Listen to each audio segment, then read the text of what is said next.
साना साना हाथ जोड़ी पाठ आप लोगों के पाठ्यक्रम के अंतर्गत है। मधु कांकरिया जिसकी लेखिका है। थोड़ी सी जानकारी हम लोग मधु कांकरिया के विषय में लेते हैं। इनका जन्म सन 1957 में कोलकाता में हुआ। इन्होंने कोलकाता विश्वविद्यालय से अर्थशास्त्र में एमए किया, साथ ही कंप्यूटर एप्लीकेशन में डिप्लोमा भी किया। बहुत सारी इन्होंने रचनाएं की। इनकी रचनाओं की एक खासियत रही है कि उसमें इनके विचार और संवेदना की नवीनता की झांकी हमें देखने को मिलती है। उन्होंने एक उपन्यास भी लिखा है पत्ताखोर नाम से, और कहानी संग्रह के तहत सलाम आखिरी, खुले गगन के लाल सितारे, बीतते हुए अंत में यीशु आदि हैं।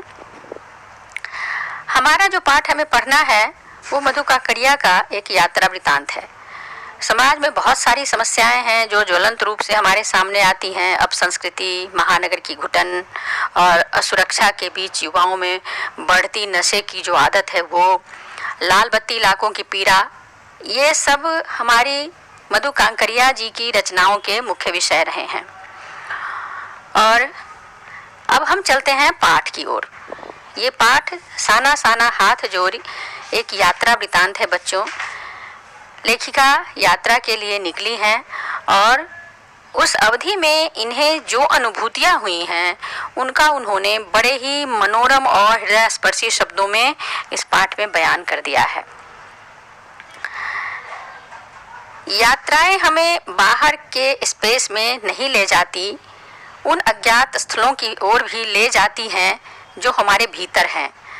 लॉरेंस डरेल की ये एक उक्ति है जिसमें उन्होंने यात्राओं की खासियत की चर्चा की है, और इसका अक्षरशः प्रमाण हमें मधु कांकरिया जी की यात्रा वृतांत साना साना हाथ जोड़ी में मिल जाता है।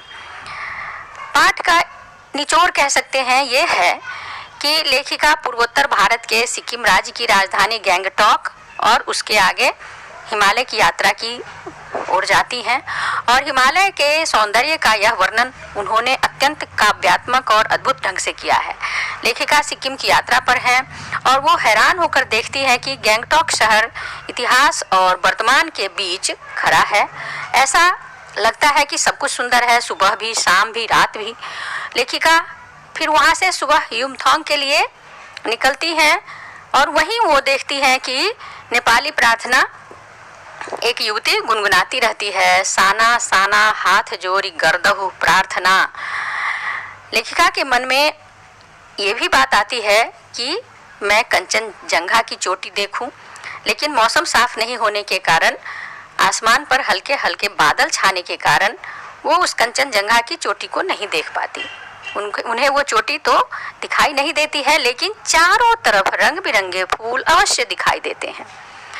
फिर अगले अंतरे में लेखिका बताती हैं कि युमथांग जो जगह का नाम है गैंगटॉक से 149 किलोमीटर दूर है। रास्ते में कतार में लगी सफेद पताकाएं दिखाई देती हैं, दलाई लामा की तस्वीरें दिखाई देती हैं, और कवि लॉन्गस्टॉक नामक एक ऐतिहासिक स्थान भी मिलता है जो गाइड बताता है कि यहाँ गाइड फिल्म की शूटिंग जिसकी कलाकार वहीदा रहमान और देवानंद रहे थे यहीं पर हुई थी।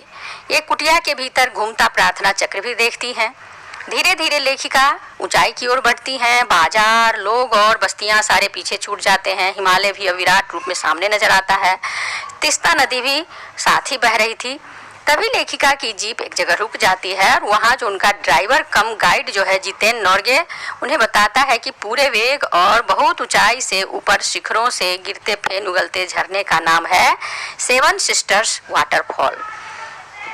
ये सब यादगार जगहें हैं बच्चों, जिसको देखकर लेखिका अभिभूत हो जाती हैं। आगे बढ़ने पर लेखिका देखती हैं कि कुछ पहाड़ी औरतें पत्थरों पर बैठी पत्थर तोड़ रही हैं और उनकी पीठ पर बंधी टोकरी में उनके बच्चे भी बंधे हुए हैं। तो इतने स्वर्गीय सौंदर्य में नदी, फूलों, वादियों, झरनों के बीच भूख, मौत, दीनता और जिंदा रहने के लिए जो लड़ाई लड़नी पड़ रही है वहाँ के निवासियों को, ये सब देखकर लेखिका थोड़ी सी द्रवीभूत हो जाती है और महिलाएं जो है पहाड़ी सड़कों को चौड़ा करने का कार्य कर रही होती है, जिसमें उन्हें पता चलता है कि कईयों की तो उसमें मौत भी हो चुकी है। अर्थात कहने का मतलब ये है कि उस जगह पर लेखिका को इस असीम सौंदर्य के बीच जीवन की ये कठिनाई भी नजर आती है। लेखिका लगातार ऊपर की ओर बढ़ती रहती है। रास्ते पतले होते जा रहे हैं और युमथांग पहुंचने के लिए रात भर लायुंगबेन को रुकना था। यह एक छोटी सी शांत बस्ती थी। तिस्ता नदी के किनारे पर बने लकड़ी के एक छोटे से घर में लेखिका रुकती हैं। रात में सब वहां मिलकर नृत्य करते हैं। लायुंग की सुबह भी बहुत शांत और सुरम्य थी।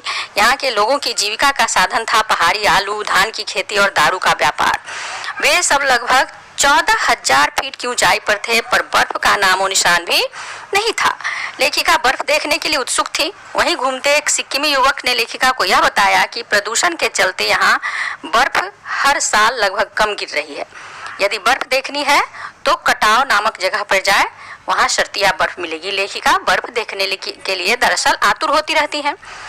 कटाव को बच्चों भारत का स्विट्जरलैंड कहा जाता है। स्विट्जरलैंड की सुंदरता भी बड़ी ही सुहावनी और अनोखी है। कटाव जो लायुंग से 500 फीट की ऊंचाई पर था, वहां करीब 2 घंटे का सफर करना था और लेखिका उम्मीद, आवेश और जुनून के साथ कटाव का सफर प्रारंभ करती है। कटाव का रास्ता काफी खतरनाक था।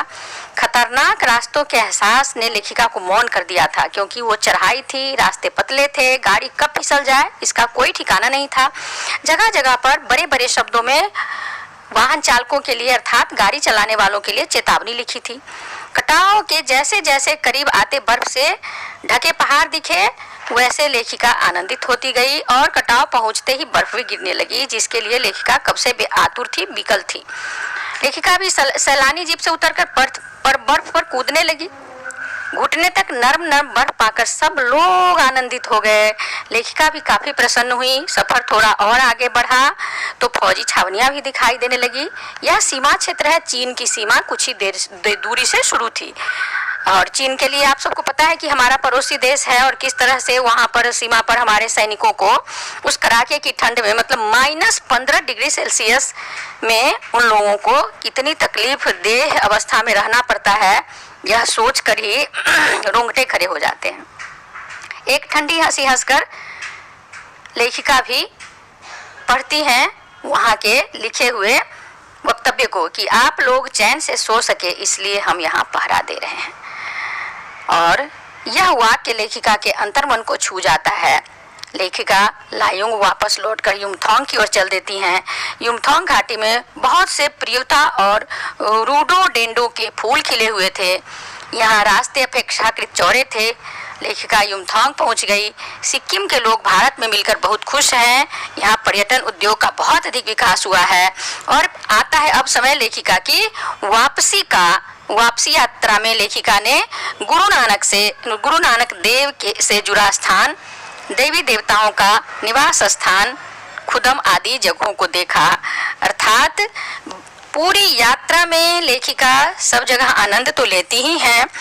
अपने देश में पहाड़ी लोगों के जीवन की जो कठिनाइयां हैं, जो आनंद है, जो उनके जीवन का सौंदर्य है, उन सबको देखती है और उन सब को वर्णित करती है इस पाठ में। और हमें पता चलता है कि जिस पहाड़ी सुंदरता की चर्चा किताबों में, ग्रंथों में हमें देखने को मिलती है, दरअसल वहाँ का जीवन इतना भी आसान नहीं। वहाँ के लोग भी काफ़ी मशक्कत करके अपने जीवन को व्यतीत करते हैं। और इस तरह से ये पाठ पूरा का पूरा समाप्त होता है बच्चों। धन्यवाद।